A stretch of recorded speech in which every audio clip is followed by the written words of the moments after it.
Brandin, you've been productive throughout your career. You were productive with the Patriots last year, but here you are. You're traded for the second straight offseason. How surprised are you to be on a new team now, and how surprised are you that this new team is the Rams? I'm blessed, and to be a part of this organization and what they got going on, I'm extremely excited to be able to, come here and grow with a young quarterback and a great offensive coach and a great coach. I'm looking forward to it. Now, Brandin, the Patriots did move you around a lot, but you do profile really well as that ex-receiver. What do you think about just maybe how you fit into the offense right now? It's one of those things that I haven't really thought about too much. Talking with Coach, and as I watch film, I'll be able to gain more knowledge of that. But at the end of the day, whatever he asks me to do, I'm going to go in and do it the best that I can to be able to help this team. Now, you're obviously on the last year of your rookie contract. A lot of the talk surrounding them getting you was them maybe locking you up long term. I know you just got here, but how willing do you think you could be to maybe commit to this organization long term? I mean, at the end of the day, it's one of those things. You walk by faith and not by sight. So to be able to commit to this team long term will be a blessing. And it's one of those things that, there's a lot that goes into that. And it's not like I'm pressing for it. I want to come in here and do whatever I have to do to prove that I'm worth to be here for a long time. But not, pressing anything in, just come here and doing the best I can and fit right in. I'm overcome with joy and gratitude to be able to have a special opportunity like this. It's an extreme blessing, words can't explain it. I'm glad to be back on the West Coast, and I'm looking forward to playing with such a great organization. This is a guy that's got me in a good mood the last couple days. I think that's you. How you doing, Coach? Good to see you as well. It's a team that is trying to grow at a fast rate and that's doing special things and doing it pretty early. A lot of young blood that's hungry to go out there and be their best and win games. I'm not looking for anything selfishly. I just want to help my team whatever case I can to be able to win games at the end of the day. I don't want the glory, I don't want the fame. I just come in and be the best that I can be to help my team. It's like will versus motivation. And I think it's one of those things that falls in the category of it's just in your will. You don't need to be motivated to do it. You just go out there and do it every day because that's what you're bred to do.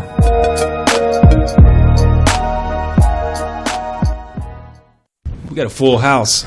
Like it. I'll open by saying at least today our offensive coordinator is happy. In other days, our head coach has had to be happy. So at least we got a offender. I've been happy every one. Actually, the offensive coordinator. So, but no, Jack, we're here to talk about Brandin. Jack to have him, and we'll go from there. I'll let you go next, Sean. Yeah. I think the thing that makes this such a unique opportunity is clearly the production speaks for itself. You're talking about a guy over a 4-year career, has almost 4,000 yards. He's had over 7 touchdowns each of the last 3 seasons. Done a great job being an intricate part of New Orleans the first 3 years of his career, and then obviously a AFC Championship team with the Patriots this past year. But the thing that I think really stood out, really to Les, myself, and our entire organization is not what type of player he is, but the feedback you got about him as a person. I'm hard-pressed to remember a player that's gotten so many positive things said about him from different people that he's been exposed to. So I think kind of in alignment with what we try to do and the players that we want in our building, you're talking about a special person and a special player. Clearly, he's going to be a big part of our offense, being able to play our X-receiver and do a variety of things. And we're very excited to have Brandin Cooks here with us on board. I usually don't do this, but I have to second it. I can tell you, I told Brandin, and I was honest when I told him, if my son could grow up to be half as respected as this guy was during the vetting process, I'd be a jacked father for sure. So that just lets you know what kind of kid this is. Thank you. Man. Yep, very good. I'll start. Brandin, I'm Jim Hill, CBS Sports. Welcome to Los Angeles. How surprised are you to be in a Ram uniform now, and how much did you know about the Rams from last year? Well, as far as being surprised, it's part of the game, and I'm extremely blessed for this opportunity to be a part of a special organization that's, from a distance been on the rise. Before I got here, I seen a young, hungry group of guys that is just out there going and playing for each other and just doing their best they can for each other to win games. So that's what I saw from a distance. Can you guys go into a little bit, Les and Sean, just about maybe how this trade came together? Les, how far back were you kind of eyeing Brandin Cooks as a potential addition? And Sean, there was talk that you were at a coaching clinic with Bill Belichick recently. I'm wondering if that kind of helped kind of push this over the top a little bit?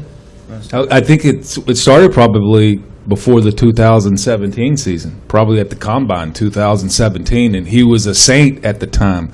And I do think, not sure if this was true, but New England had a first-round pick. We didn't, so I think they won the trade that way. So it started then, and obviously continued into this offseason, and made a phone call to the Patriots relatively early in the game, and we've been discussing it for a while.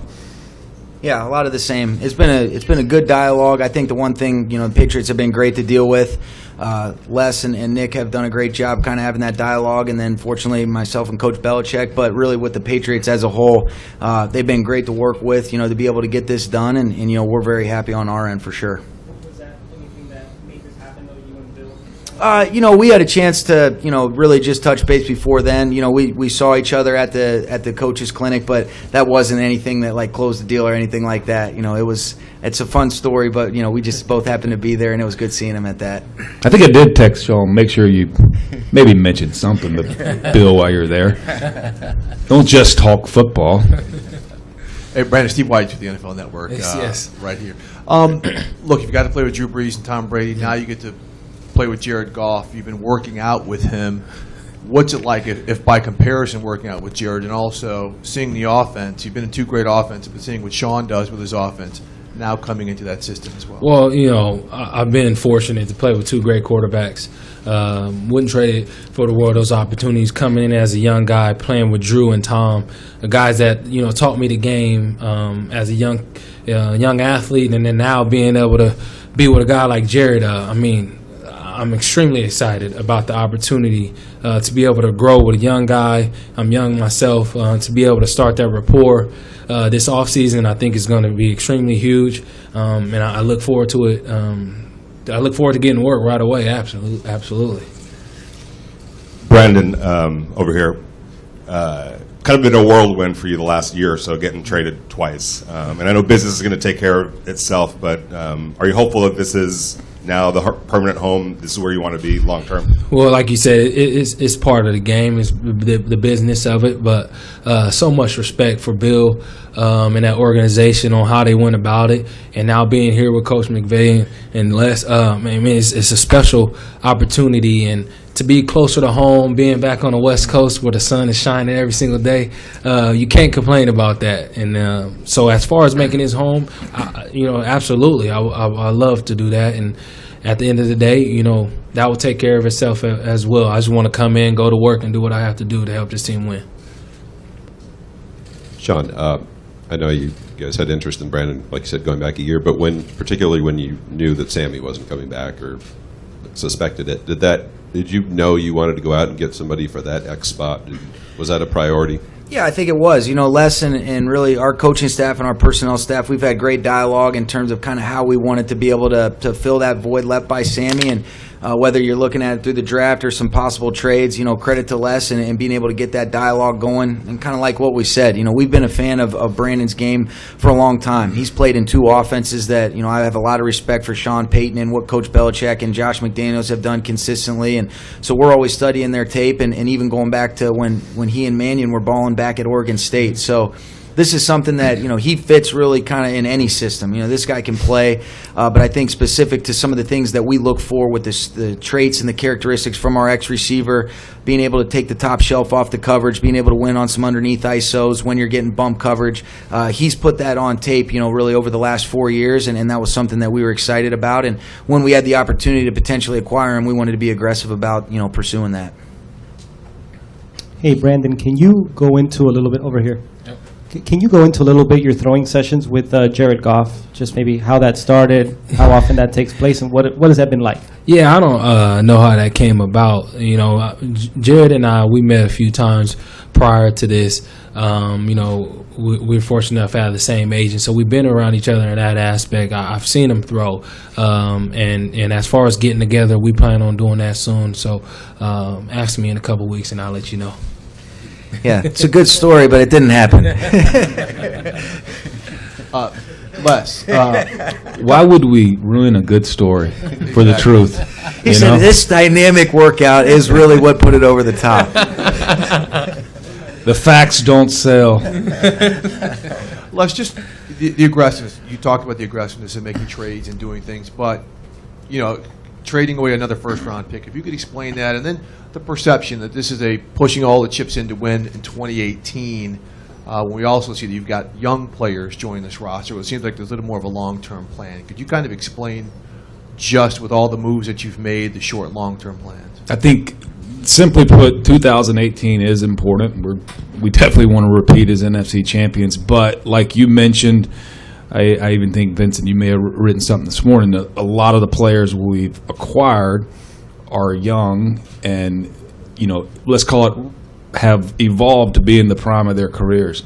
And we'd love to take advantage of that over that, not just 18, but 19, 20, 21, and moving forward. And you're always going to have to look into the future and see how you adjust and manage situations. But I know, starting with Kevin Demoff and Tony Pastores, they do an unbelievable job of managing the cap, and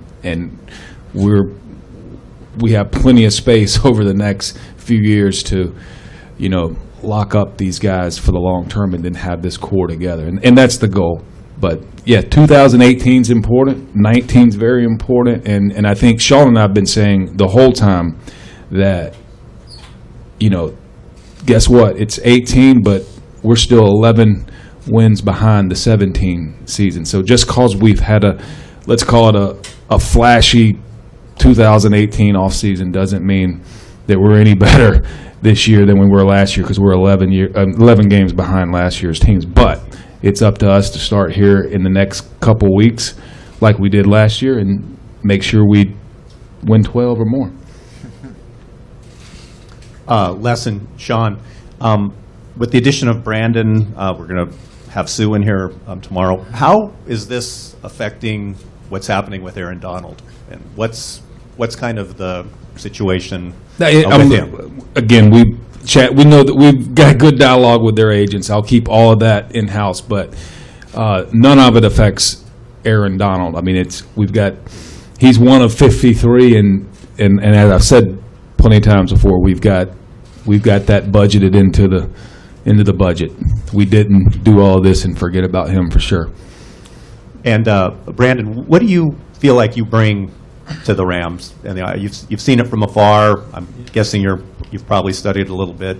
So what do you feel like you bring specifically to the offense? I think just adding to another special room and a special offense, not just from a player standpoint, but character-wise, and just coming in here and just having everyone else's interests before mine, and doing what I have to do to help everyone else be their best, and vice versa. Hopefully they will do the same, so we can go out there and play together for one another to win games. So I think that's the biggest thing I'm excited about, to just come into a locker room like this and fit right in a family-oriented space.